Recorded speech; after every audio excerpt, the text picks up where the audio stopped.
दोस्तों जय श्री राम। स्वागत है मेरे चैनल अंधभक्त सेव्ड इंडिया में। जी, जैसा कि अभी मामला चल रहा है इथेनॉल को लेके, देश में त्राहिमाम की स्थिति है। तो इसमें सबसे बड़ी बात, एक मुद्दा मैं ये उठाना चाहता हूँ। ये इथेनॉल मैन्युफैक्चरर, ये जितने भी लोग हैं, ये सब राजनीतिक घराने के लोग हैं। कांग्रेस हो, एनसीपी हो, या सबसे ज़्यादा फैक्ट्रियाँ बीजेपी के लोगों की है। तो इसमें सब राजनीतिक घर। सबसे बड़ी बात, किसी आम आदमी को ये ठेका या कॉन्ट्रैक्ट नहीं दिया गया है। और जिनको पहले दिया गया था, बिहार के कुछ लोग रो रहे हैं, उनसे कॉन्ट्रैक्ट छीन लिया गया। अपने रिश्तेदारों को, अपने बेटों को कंपनी दी गई है राजनीतिक घराने के द्वारा, राजनीति नेताओं के द्वारा। या नितिन गडकरी, जो भी समझ लो, जो इसका मास्टरमाइंड है, उसकी जो मिनिस्ट्री है, उसने उन्हीं लोगों को दिया है जिनसे सेटिंग हुई है इनकी। तो अब जिन लोगों ने खोला था प्लांट बिहार में या और जगह पे, तो वहाँ तो इन्होंने बंद करवा दिया। अगर इतना बढ़ावा देना था, कुछ काम, जितने लोगों को रोज़गार मिल रहा था, उन लोगों को भी सूची में रखना था, काम मतलब चालू करवाना था उन लोगों से भी। तो उनसे क्यों मतलब कॉन्ट्रैक्ट देना, उनको क्यों बंद किया गया, ये सवाल के घेरे में है। और कुछ चुनिंदा राजनेताओं को ये कॉन्ट्रैक्ट दिया गया है, या राजनीतिक घरानों से जिनका संबंध रहा है उनको दिया गया है। तो ये बहुत ही देखने वाली बात है। पूरी तरह से क्या है, देश की संपत्ति का या जो मुनाफे का बंदर बांट है ये। जैसे मुनाफा सिर्फ कुछ परिवारों को पहुंच रहा है और देश की जनता सिर्फ पिस रही है। जहाँ कहा गया था इथेनॉल से 1 से 2% की एवरेज में गिरावट आएगी, आज इन इथेनॉल की वजह से 50 से 40% की एवरेज में गिरावट आ रही है। कोई कह रहा है 4 की एवरेज आ रही है, कोई कह रहा है 7 की आ रही है।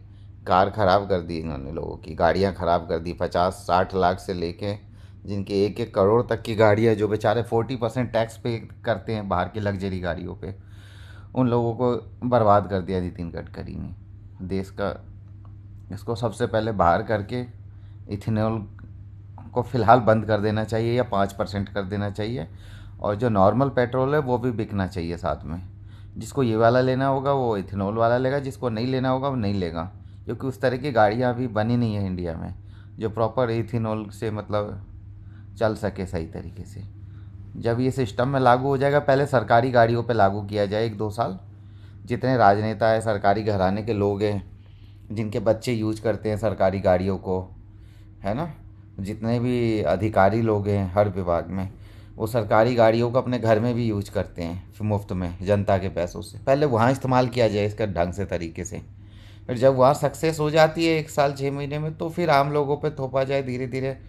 और जो नई गाड़ियाँ आए, उस जो कैपेबल हो E20 या इसके लाइक हो। अब ये पुरानी गाड़ियाँ कहाँ करी, जो आ रही है E20 कैपेबल है, वो भी नहीं चल पा रही ठीक से। इसका मतलब इथेनॉल में गड़बड़ है। गाड़ियाँ सपोर्ट नहीं कर रही है इथेनॉल से। इथेनॉल को सिर्फ मेरे हिसाब से 5% रखा जाए और नॉर्मल पेट्रोल भी बेचा जाए। अगर इथेनॉल को बढ़ावा देना है तो इसकी प्राइस कम से कम 20% कम किया जाए, पेट्रोल का प्राइस। और जो ओरिजिनल पेट्रोल है, तुम 5-10 रुपये बढ़ा के बेचो लगे, लेकिन कम से कम लोगों को उपलब्ध तो करवाओ मार्केट में, ताकि लोगों की गाड़ियाँ जो गरीब आदमी है, बाइक चला रहा है, काम धंधे पे जा रहा है, वो मुसीबत में है, इंजन खुलवा के रास्ते में खड़ा है। वो देश की जनता परेशान हो रही है इससे। सरकार को, कैबिनेट जो हमारी केंद्र सरकार है, उसको सख्त से सख्त कदम उठा के इसको, ये ड्रामेबाजी बंद करानी चाहिए। और सबसे पहले ये कॉन्ट्रैक्ट जिन लोगों को मिले उसकी भी जांच होनी चाहिए, किन को मिला है। ये सारे राजनेता हैं, खैर इसकी जांच कौन करेगा, खुद सरकार ने दिया है अपने दोस्तों को। बीजेपी है, एनसीपी है और कांग्रेस है, 3 घरानों में इसकी बंदरबाट हुई है बस। ठीक है, मैं आज का बंद करता हूँ। जय श्री राम दोस्तों।